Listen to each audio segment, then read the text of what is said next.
L'enfance peut être heureuse, mais pas toujours.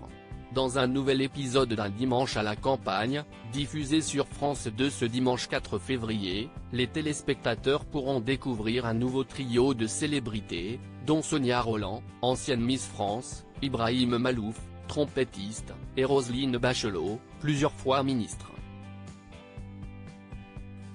L'ancienne ministre de la Culture rejoint Frédéric Lopez pour se confier sur sa carrière, mais également sur son enfance difficile. La majorité des Français connaît Roselyne Bachelot, en tant que femme politique. Née en 1946 à Nevers, dans la Nièvre, elle est la fille d'un couple de chirurgiens-dentistes.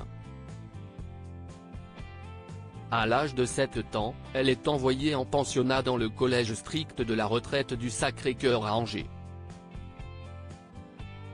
Les religieuses lui font redoubler sa classe, à l'âge de 8 ans, malgré son bon niveau, la considérant trop jeune pour entrer en 6e. Roselyne reçoit une éducation stricte, qui ne l'était pas seulement à l'école. Effectivement, son père est parfois très dur avec elle. Les punitions ? La femme politique s'en souvient comme si c'était hier. Olivier Véran, Roselyne Bachelot. Ces politiques qui ont osé révéler leur salaire, une punition qui marquera la vie de Roselyne dans l'émission Un dimanche à la campagne. Elle se confie sur une période de sa vie où les études ne lui plaisaient pas tellement. Les paroles de son père résonnent encore: « Tu as décidé que tu ne ferais pas d'études, que tu étais incapable. La seule chose qui t'attend finalement, si est d'être domestique.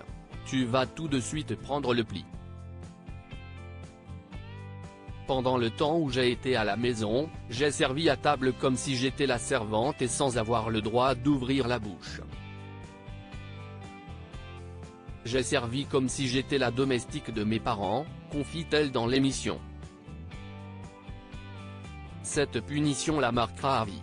Pendant cette période de punition, Roselyne se dit, là, effectivement, il s'agit de se tenir à carreau.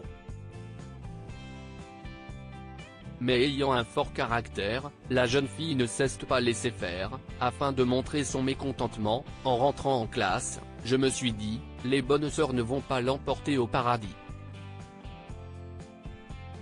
Elle se souvient même d'avoir crevé les pneus du vélo de son professeur d'histoire. Une anecdote qu'elle raconte aujourd'hui avec le sourire, mais les souvenirs du passé restent parfois douloureux. Article écrit avec la collaboration de 6 Médias Crédit Photo, Bertrand Rindolph Petrov.